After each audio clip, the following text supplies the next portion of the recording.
Okay, Brian Frost again, back at the Doucet Hennessy house, and we're going to talk a little bit about energy efficiency in old buildings.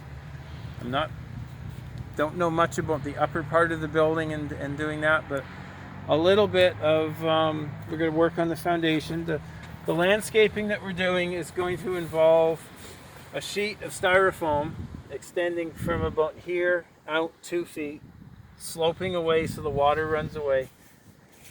And right now there's no insulation on these walls. They're 20 inches thick, so the heat will come through the wall and then escape into the ground, and it's just sort of an infinite amount of heat is lost to the ground. When you put the styrofoam on near the surface, the heat comes through into the soil.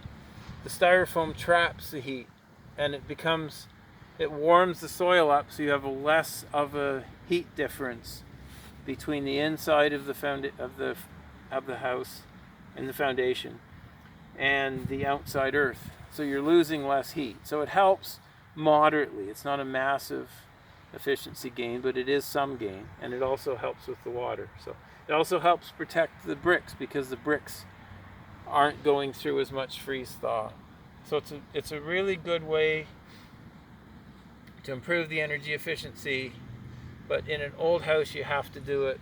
I believe you have to do it, or should do it, on the outside of the foundation, not on the inside. So you wouldn't recommend using that spray or anything like insulation spray? Definitely not. Insulating a stone wall on the inside is asking for trouble. It will.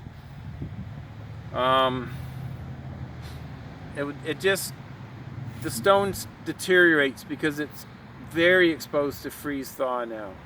There's no heat coming through the wall when you put the insulation on the inside. So it's entirely exterior, a lot of freeze thaw, a lot of water and freezing, and then get a lot of damage. When the styrofoam's on the outside, the wall is then warmed up, and it will last. It's a lot more durable, it will last longer, etc. So, I mean, the reason we're doing this is because we're not digging the whole foundation up, right? You could actually put styrofoam down this way, right down to the bottom, and it would even be slightly better, but then you'd have to dig the entire house up, and that's a lot of work. So this is a low cost, low amount of work, quick fix that's moderately effective. And for a number of things. What happens when you see, what kind of damage does that insulation spray foam do on stone foundations like this when it's done on the inside? Well, it's basically, it doesn't allow the heat to get through into the stone, and then the stone is totally exposed to the freeze-thaw cycles of the outside. So you would not recommend it? No, I would not in any case in a stone foundation.